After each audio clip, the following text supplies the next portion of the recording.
Bonjour. Cette semaine, nous cherchons à comprendre que Dieu n'est pas au contrôle. Dieu n'est pas la cause des mauvaises choses qui nous arrivent dans la vie.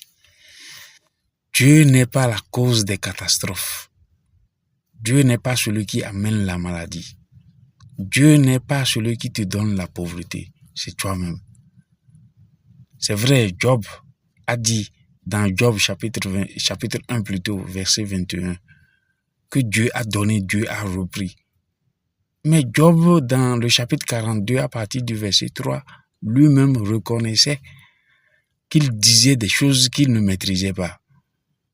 Ce n'est pas Dieu qui reprend, c'est nous-mêmes qui sommes la cause de nos maladies.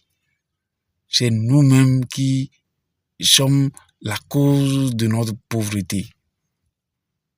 Dieu nous a donné la prospérité. Dieu veut que nous prospérons à tous égards, comme prospère est notre âme. 3 Jean 2. Dieu nous a donné la guérison. 1 Pierre 2, 24. Par ses maîtresses, nous sommes guéris. Le Seigneur Jésus est venu nous guérir. Tu dois connaître ces paroles-là. Tu dois les appliquer. Et tu dois savoir que tu es guéri. Nous devons chercher à comprendre la parole de Dieu. Lorsque nous ne comprenons pas la parole de Dieu, nous acceptons ce que les autres disent. Et la plupart du temps, les autres nous induisent en erreur. Nous devons ouvrir les yeux. Le Seigneur Jésus nous a donné la prospérité. Il dit dans Jean 10, 10 qu'il est venu pour que les brebis aient la vie et qu'il l'ait en abondance. Le Seigneur Jésus donne, Dieu donne. Il dit plutôt dans ce même verset, Jean 10, 10, que le voleur ne vient que pour voler, détruire, tuer. C'est qui le voleur?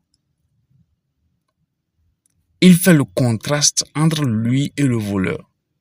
Lui, il est venu pour donner la vie et pour la donner en abondance. Mais le voleur, lui, il est venu pour voler, détruire et tuer. C'est qui le voleur? Nous ne devons pas chercher à comparer Dieu et Satan. C'est Satan qui vient pour prendre. Dieu ne prend pas, Dieu donne. Lorsque tu comprends ces paroles-là, tu es libéré. Mais tu dois les connaître avant de les comprendre, de chercher à les comprendre. Amen.